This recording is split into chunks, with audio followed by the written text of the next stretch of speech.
The federal government says it has a plan to make Canada's electricity grid cleaner, with the goal that it will be carbon neutral by 2035. It released draft regulations earlier today, and critics say the measures will drive up prices and possibly make electricity less reliable. But Environment and Climate Change Minister Steven Guilbeault says that's not the case and change is necessary. We know the scale of the challenge ahead of us, and I know some will cast doubt on the challenge, arguing that we would be better off sticking to the status quo. I would say that these regulations have been carefully designed following intense consultations to maximize the reduction of carbon pollution while still providing a reliable, affordable grid.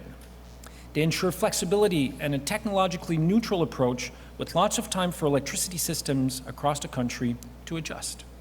By regulating these changes in the decision-making now, we can ensure polluting power plants can be phased down over 20 years while allowing them to run where they have the greatest value for keeping electricity affordable and reliable. Now, the net zero plan will require more than $400 billion in investments to expand capacity and upgrade aging equipment. So let's bring in our David Thurton, who joins us live. David, you broke this story for us last night. Now, take us through the strategy and how it's designed to work.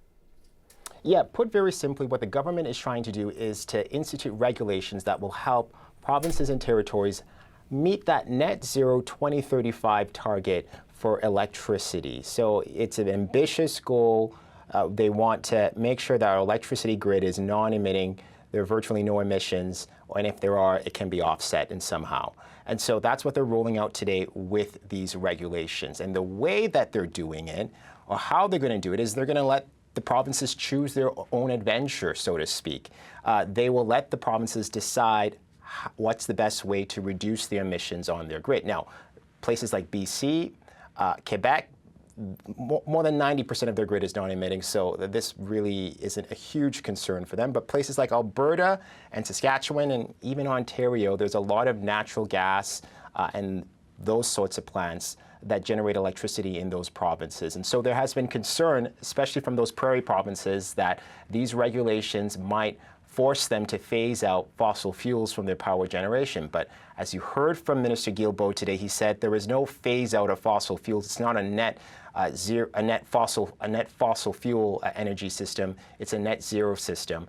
And what the government will do is they will institute compliance mechanisms or performance standards for natural gas power plants so they can continue operating with the help of carbon capture technologies and things like that. So have a listen to Minister Guilbeault speaking about that important nuance and differentiation.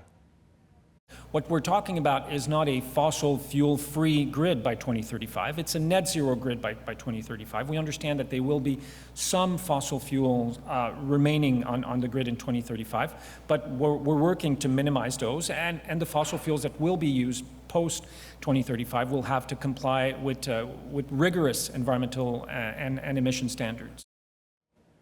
So if people want to get into the weeds of this, those rigorous standards will apply to natural gas power plants. Obviously, they won't apply to renewables and hydroelectricity because they're virtually non-emitting. Those rigorous standards will require those power plants to emit a certain amount of carbon dioxide, and if they do, there will be penalties and some sort of repercussions we're hearing from officials if they exceed those annual emissions limits. Now, it was mentioned critics are questioning this plan. What sort of reactions might we expect from provincial and territorial premiers? And I hear we're going to hear from one of them. Yeah, at 1:30 Alberta time, we're expecting to hear from Alberta's Environment Minister and the Minister responsible for protected areas, Rebecca Schultz. She's going to be speaking to reporters responding to what the federal government has laid out on the table here. Like I said, Alberta's energy grid relies a lot on natural gas, and so the province has been saying for a while now that it's going to be very tough for them to comply with these regulations, and probably they can do it by 2050, not 2035. We've also heard from the neighboring province, Saskatchewan, also saying as well that, you know, these targets aren't realistic, especially for Alberta.